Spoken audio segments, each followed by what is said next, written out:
Have you ever gotten lost in all the tips and tricks for a musician here on YouTube? Today I will give you the best advice that I've heard in my 17 years experience as a musician to go full-time with the music. These topics will dictate whether you will make it as an artist and have success, or you will probably drown in the ocean of sound. And stick to the end of the video to find out what's the worst advice I have ever gotten. Trust me, it's super bad and it's very commonly heard. Advice number 1, create yourself a mood board. Some might call it a vision board, but I choose to call it a mood board. It will help you get an objective look at yourself as an artist, almost like an out-of-body experience. And most importantly, it will help you get full control over what your brand is trying to tell. How am I supposed to look like? Does my visual represent my brand? What should my songs be about, and who am I actually targeting? If there is no red wire to connect your brand all the way around, communication to your audience gets lost insanely fast and you risk losing credibility. Setting up a mood board is very easy. Start out with a blank page, place some pictures, some words, some colors that you feel connects with your story that you're trying to tell. Before you know it, you see this entire world in front of you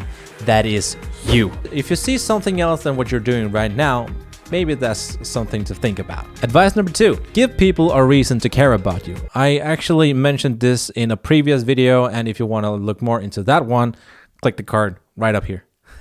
Finding out your why means diving down into your secondary value. Giving people a reason to listen to your music, come to your shows, buy your merch, etc. There needs to be some sort of return of investment for your audience, which we call customers in the entrepreneurial world. And face it, being an artist today is like being an entrepreneur. If you want to learn more about being an entrepreneurial artist, go to beneaththemusicdk.com and sign up for my butterfly program. The link is down in the description.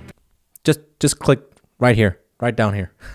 There is so much music being released every day, and people's consuming habits have changed drastically over the past few years. So therefore, you kind of have to give people a reason to care. Artists like Youngblood and Icon for Hire are masters of this. They're involving their fans on a whole different scale. They know what makes their fans tick, and they keep giving their fans a reason to care. So if you want inspiration, I highly suggest checking out Youngblood and Icon for Hire. Advice number 3 is pressing the red subscribe button right down below because you're obviously serious about your music career. It helps support the channel and you won't miss another video. Seriously though, my advice number 3 is don't be an Stories spread like wildfire within this community, especially with social media. Be nice to your colleagues. Other bands aren't your enemies, they aren't your rivals. They're your colleagues, they're your friends. They are even potentially your next collaboration partner. A lot more can be gained by helping one another instead of fighting between one another. This also goes to band members in between. Band members in between needs to be supportive. They are like your family away from home. Being on tour for months on end demands friendship, understanding, and having a tight bond with one another, and respecting one another's boundaries. So yeah, be nice to the sound guy, be nice to the venue personnel, and thank the bookers for giving a and most importantly, thank your audience for supporting you and keep telling them how important they actually are. They are the definition of your entire career. Without them, you might as well just be another musician in your mother's basement. Face it, without them, you're nothing. This, of course, doesn't mean people should take advantage of you, but I'm just saying, don't be an towards your audience. If you're at a venue, offer to help set up for the show, even offer help to clean up after the show. Give them a feeling of wanting you back. If the venues don't want you back, and believe me, they will talk to one another, you will be without gigs. Forever. And how about the worst advice I have ever gotten in my 17 years as a musician? It might actually be surprising to you. Advice goes, play every gig you get offered.